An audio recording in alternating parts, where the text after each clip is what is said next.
The ocean was called the world of silence in the past. And it truly is for human beings. But as soon as you drop a microphone into the water, this world of silence turns out to be a cacophony of sounds. When you listen to the whales at night, so you are connected to their world, and you feel very shy to be introduced in a world that is not meant to be used, and you are invited to it. You cannot see them, you can only imagine what is going on.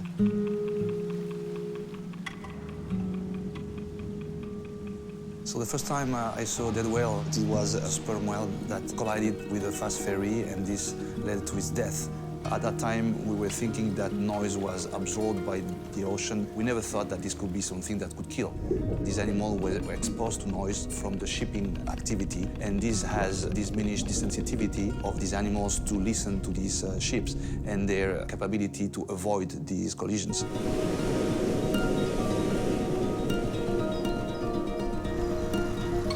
So this was really the turning point in my head in terms of what should we do to prevent this animal to be affected by this noise, and how can we translate this information to the operators, to the ships, so they could timely change their course and prevent these collisions.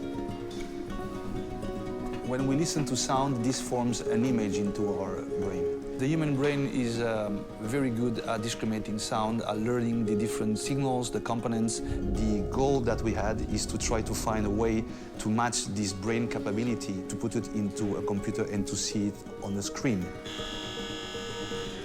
Sound into water has a completely different behavior if we compare it to air. It goes faster, 5 times faster.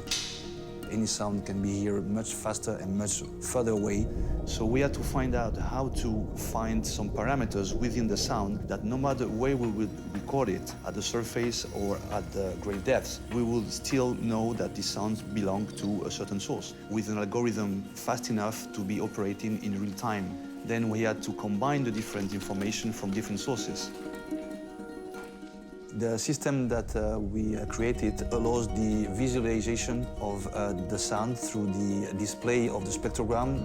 A spectrogram is a 3D representation of the sound.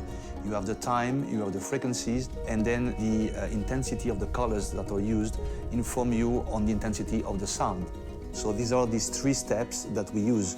We capture the sound with a microphone, we analyze it with an artificial brain, and we send information through communication module to shore. When I look back at the last 20 years when everything started, it makes everything worthwhile. For the first time in our life, we have access to a dimension that was previously hidden to us because we didn't have the technology to access it. I strongly believe that the technology that is now available will give back to the ocean its acoustic balance.